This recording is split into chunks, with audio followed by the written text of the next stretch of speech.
কাকা এই নিয়ে যাবেন কোথায় শাবল নিয়ে? এই দাম ওই আখ খেতে। আখ খেতে? হ্যাঁ আসেন। এই আমাকে আখ খাওয়ানোর জন্য আপনি এই কষ্ট করে আখ খেতে যাচ্ছেন? এটা আসেন, আমি নিজে বলছি আসেন। এই যে সামনে মনে হয় দেখা যাচ্ছে এইটা আখ খেত না? হ্যাঁ এই আচ্ছা আচ্ছা, আমরা এটা নিচ দিয়ে যাই। বাস আছে একটা,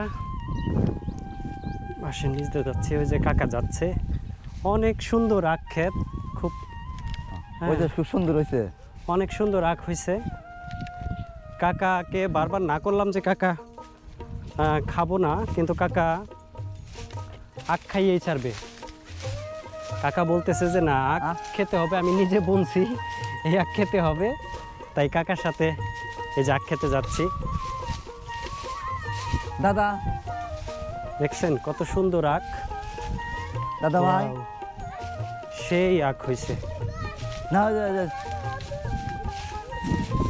মুরগি মুরগি না, মুরগি আমি শুনতে চাই। বসে বসো। আখ খেতে কি এই মাচার মধ্যে কি পাহারা দেওয়া লাগে? মাঝে সাথে বসে মাঝে থাই, দুষ্টু ছেলে ফেলে আছে কত।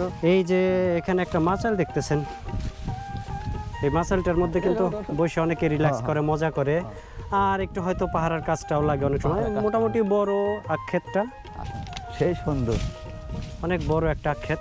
কাকা কাকা কিন্তু আসতেছি, বসেন বসেন।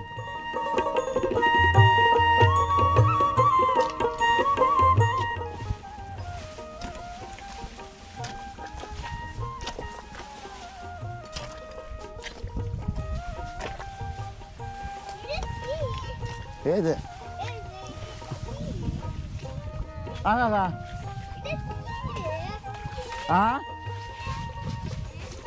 আচ্ছা আছি, আমি আছি। একদম মানুষ যেতে পারি পার ডাক দিও। কত বড় একটা আখ ক্ষেত, কাকার নিজে আখ বুনছে। চরের মানুষের মহব্বত এত বেশি, এরা আত্মীয় স্বজন পাইলে, আত্মীয় স্বজন না, আমি যেমন একজন পথের মানুষ, আমাকে ডাইকাই না, আপনি তো আসতেন না, ডাইকাই না, কাকা আমাকে সমাদর করতেছে এবং জোর করে আখ খাওয়াবে, তার ক্ষেতের আখ আমাকে কিন্তু খাওয়াবে। এই যে আখ কেটে নিয়ে আসলো কাকা,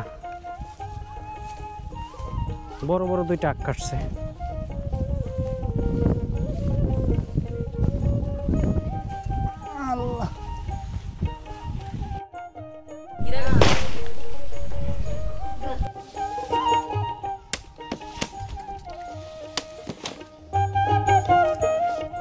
সদস্য তো অনেকগুলো। মিলন ভাই এদিকে আস, তোর মেলা সদস্য। দুইটা আখে থেকে কাকা কয় টুকরা হইলো মোটামুটি? কতগুলো হইলো? এই একটা, দুইটা, তিনটা, চারটা, পাঁচটা, ছয়টা, সাতটা, 58টা হয়ে গেছে। 58টা টুকরা, তার মানে অনেক বড় বড় আখ ছিল তো, 58টা টুকরা হয়ে গেছে।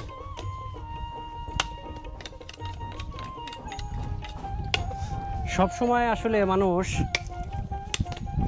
টাকার হিসাব করে না। এই যে কাকা যে এটা করলো, হয়তো আমি আসছি বা এরা সবাই আসছে, আখটা কাটলো, এটা কিন্তু টাকার হিসাবে না, এটা ভালোবাসা থেকে, মহব্বত থেকে। এই যে এত মিষ্টি আখ খেতে থেকে যে আপনি 3টা 4টা আখ আইনা যে আমাদের খাওয়াইলেন, আপনার লস হলো না? কেন কেন খাওয়াইলেন? না, আপনার খাওয়ার জিনিস খাইছেন, সমস্যা কি? এটা আপনার আর্থিকভাবে ক্ষতিগ্রস্ত হইলেন না? না, কোনো ক্ষতিগ্রস্ত না, আমার ভালো হয়েছে। আচ্ছা, তার মানে এটা মহব্বত থেকে খাওয়াইছেন। আচ্ছা আচ্ছা, খুব ভালো লাগলো কাকার ব্যবহার এবং কথাবার্তা, সবকিছুই অনেক ভালো। মানে আসলে মোস্ট অফ দ্য চরের মানুষের কথাবার্তা বা এদের আচার আচরণ আমি দেখছি যে অন্য জায়গার মানুষের থেকে কিন্তু এরা বেশি অতিথিপরায়ণ এবং মহব্বত বেশি, মানুষজনকে খুব আপ্যায়নের দিক দিয়ে একদম নাম্বার 1। অনেকে মানুষকে মূল্যায়ন করে। কাকা ভালো থাকবেন, আমাদের জন্য দোয়া রাখবেন। ঠিক আছে, আল্লাহ আপনাদের। আমরা কাকার বাড়ি থেকে বের হয়ে হাঁটতে লাগলাম। দেখলাম কাকা গরুকে গোছল করিয়ে বাড়ি ফিরছে। নিমিষেই আবহাওয়া কেমন যেন বিরূপ আকার ধারণ করলো। মনে হচ্ছিল যেন এখনই ঝোড়ো হাওয়া শুরু হয়ে যাবে। বলতে বলতেই প্রচণ্ড বাতাস শুরু হয়ে গেল। আমি খুব দ্রুত হাঁটতে লাগলাম নদীর পাড়ের দিকে। রাস্তায় চোখে পড়ল এবার যাদের বাড়িঘর নদীতে ভেঙেছে তাদের একাংশ এই অংশটাতে ঘরবাড়ি তুলছে। আউশ ধানের শীষগুলো বাতাসে কি সুন্দর দোল খাচ্ছে। সেগুলো দেখতে দেখতে আমরা এগিয়ে চললাম নদীর পাড়ের দিকে। চোখে পড়ল ঝোড়ো হাওয়া আর বৃষ্টি নামার সম্ভাবনা আজ করতে পেরে কৃষকেরা ধানগুলো বোঝা বাঁধছে, আবার কেউ কেউ আরও দ্রুত ধান কাটছে যাতে বৃষ্টিতে ভিজে না যায়। আমরা চারদিকে ধান কাটার এই যে মুহূর্তগুলো দুচোখ ভরে উপভোগ করতে থাকলাম আর দ্রুত হাঁটতে লাগলাম নদীর পাড়ের দিকে।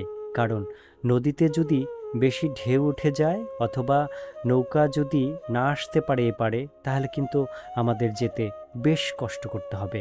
তাই তো আগেই চলে যাচ্ছি যাতে কোনো রকম সমস্যা না হয়। আমরা যে ঘোড়ার গাড়িতে উঠে বসলাম সেই গাড়িতে একটু আগে একটি ফ্রিজ ডেলিভারি দিয়ে এসেছে। এই ভাইদেরকে আমি শুধু রাস্তা দেখানোর কথা বলেছিলাম, তারা আমাকে বলল আমাদের গাড়িতে উঠে বসেন, আমরা আপনাকে এগিয়ে দিব। তাই তো 7-5 না ভেবে তাদের গাড়িতে উঠে বসলাম এবং তারা আমাকে নিয়ে চলতে থাকলো নদীর পাড়ের দিকে। কিছুদূর পর পর পানি আর কর্দমাক্ত রাস্তা, এমন রাস্তা যে রাস্তা দিয়ে ঘোড়া কিছুতেই যেতে চাইছিল না। তার জন্য অবশ্য তাকে কিছু মারধর খেতেও হয়েছে। চরের ভিতরে আসলে এত কাদাযুক্ত আর পানিযুক্ত এমন রাস্তা এর আগে আসলে কোনো চরে আমার চোখে পড়ে নাই। হ্যাঁ, পানি থাকলেও এতটা কাদা থাকেনি, কিন্তু এই চরের ভিতরে কাদার অংশ অনেকটা বেশি, পা গেড়ে যায়। এই যে ডান পাশে যে ঘরগুলো দেখছেন এটা কিন্তু মাদ্রাসা। এই মাদ্রাসাটা এই বছরই নদীতে ভেঙে গেছে।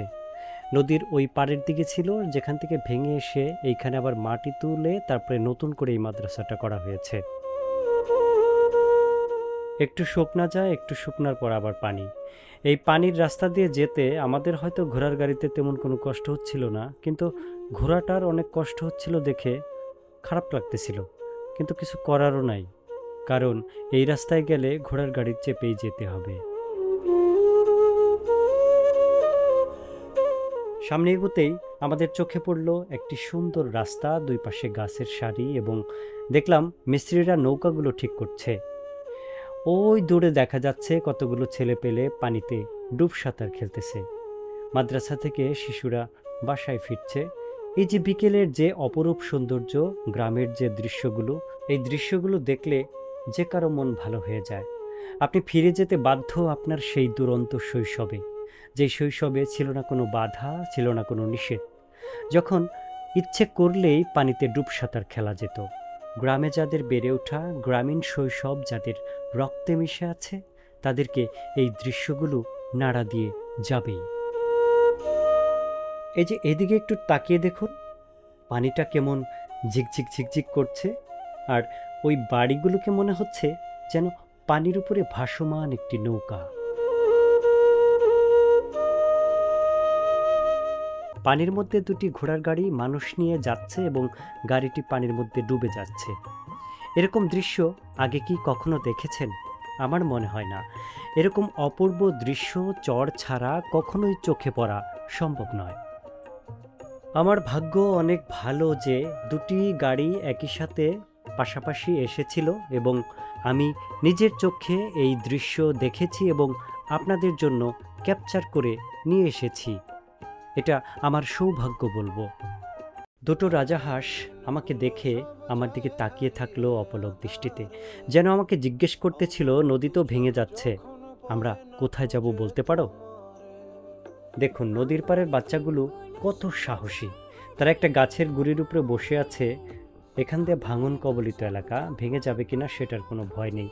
এ দুটো বাচ্চা একটা বিদ্যুতের খুঁটি, ভেঙে যাওয়া বিদ্যুতের খুঁটির উপরে দাঁড়িয়ে দাঁড়িয়ে লাফাচ্ছে আর পানির মধ্যে অথই যমুনার মধ্যে ডুব সাঁতার খেলছে। এটা যেন কোনো স্বাভাবিক ব্যাপার।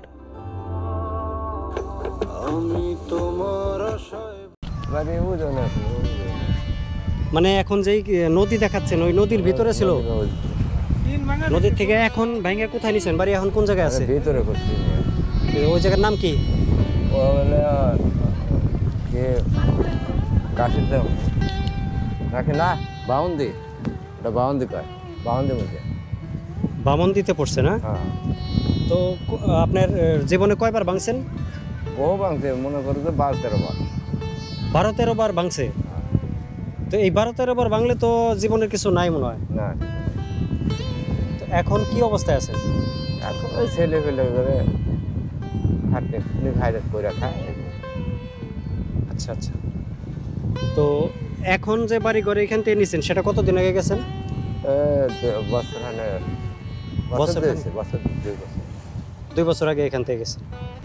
তো এই যে এই বছর যে চরটা যে দেখেন, এই যে আপনার সামনে যে চরটা এইটা দেখা যাচ্ছে, মানে নদীর যে অংশটা দেখা যাচ্ছে, এই বছর কিরকম ভাঙছে আমার একটু দেখান তো, হাত দিয়ে কোন পর্যন্ত ভাঙছে?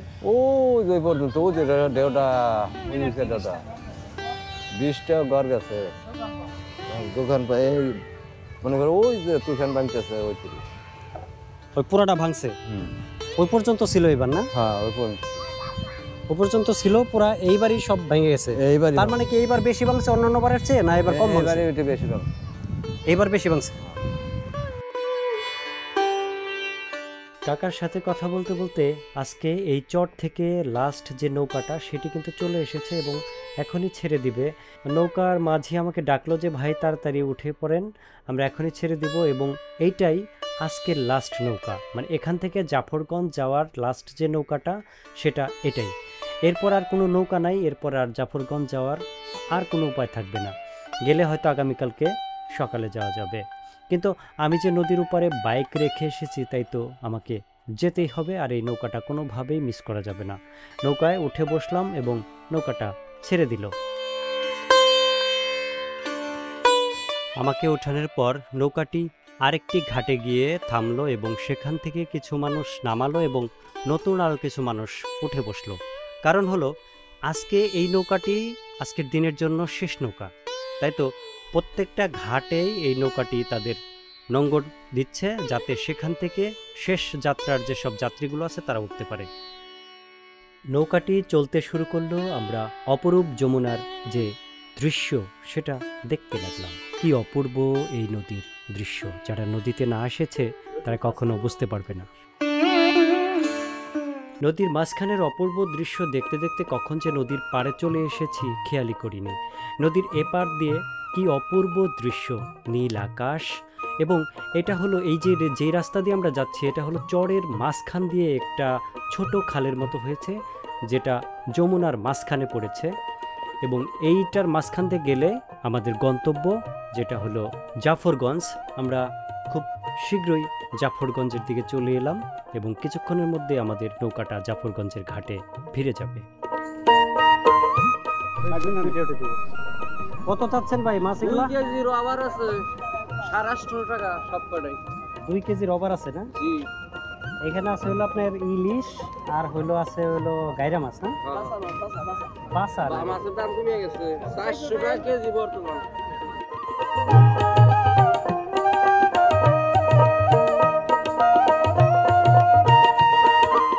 চাচ্ছেন এই মাছগুলা? 2500।